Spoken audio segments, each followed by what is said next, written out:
Good morning, people of God. Good afternoon, rather. Um, I just wanted to make some observations. You know, we are all aware that there is an enemy out there. This virus that came from China, from Wuhan.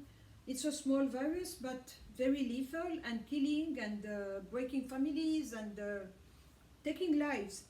But other than that one, many other enemies came behind. As we all know, spirits don't travel by themselves.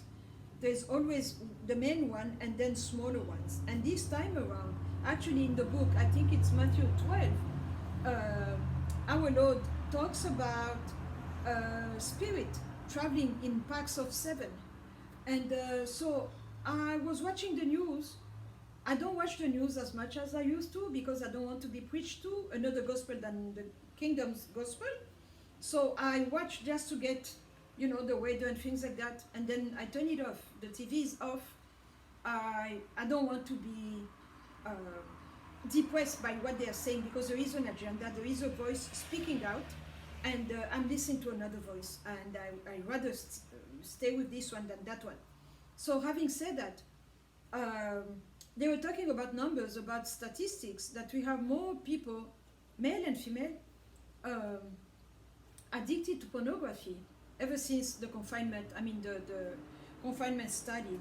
We were asked to stay home, be safe, stay home. We heard that, we are home, but so many of us are not comfortable staying home. So many of us are not used to staying home in this context. So many people are watching porno movies now. So many are becoming addicted, and then they are paying because those websites are not free of charge, so you need to pay. And I understand that they are kind of pricey. I mean that at the end of the month, the bill can become substantial.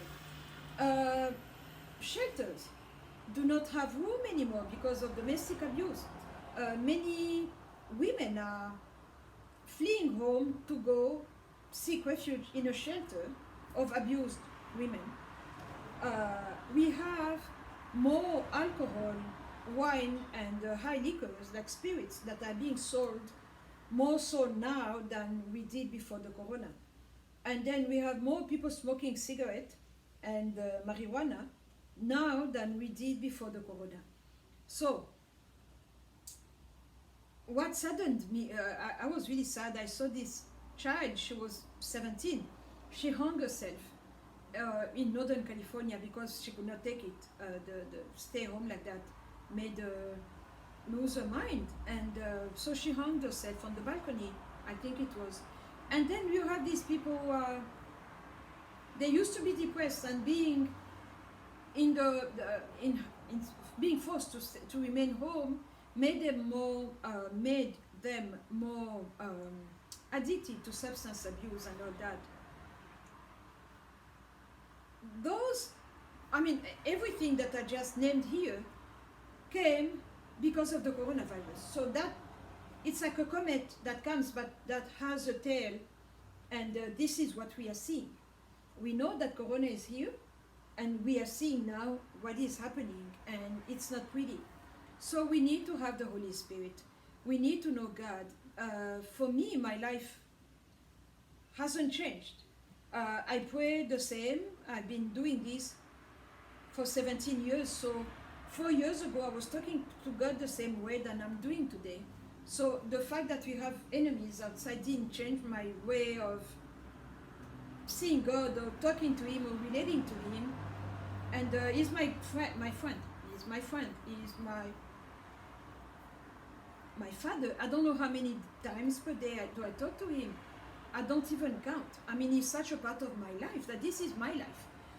But I feel sorry for those who don't have what I have.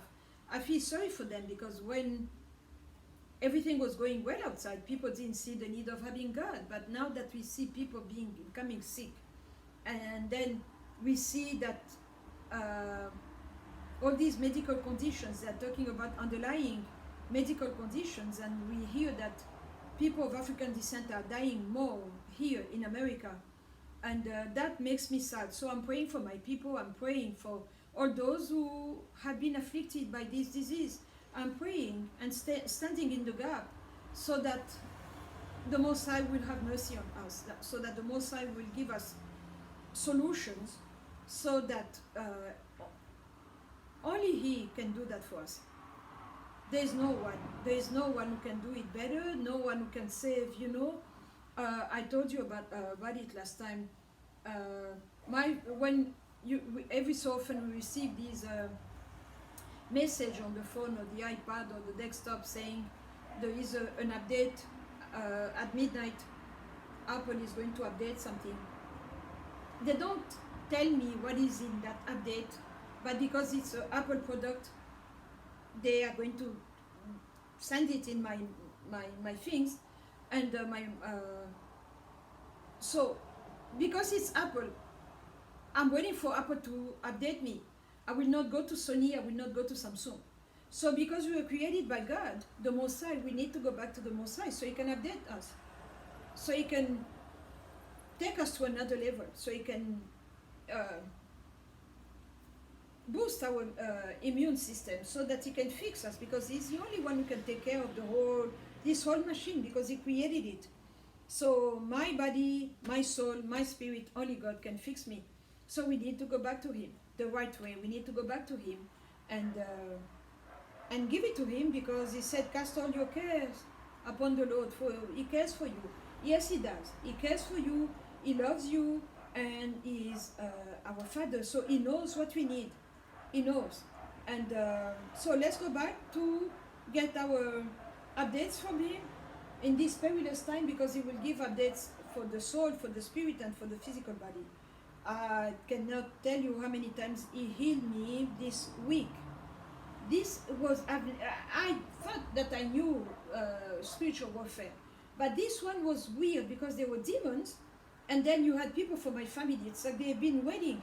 So I realized that they too, the goats and the wheat, the goats and the tear, they know about holy times, holy season, holy appointed season, so they can come and attack.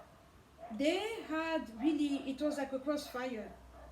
At one point I was like, okay, maybe I should take the phone and start calling them one by one, tell them what I think, and then call them names, things like that. Because and then I was like, you're reacting from the flesh. Calm down, take a deep breath, let's go in the spirit, and we did that. So it's better to go in the spirit. We are more destructive and more, we uproot issues, and it's better to do it that way than reacting from the flesh. But it was too much. This week has been very trying on me, and but I came out pure like gold. I came out pure like gold. Like we say in French, I didn't lose a feather, none. I'm still here, I'm still standing. It was not easy, but I'm stronger. He trained my hands, for war, and I keep working, I keep going. I put my trust in Him, and my hope is in Him. My eyes are set on Him, and my mind is on Him, and my faith is in Him. So I continue going, I continue working, and I'm not stopping. And in spite of everything that I saw, it was worth it. I'm better, I'm stronger, and I'm back on the saddle. So let's keep going again. God bless you.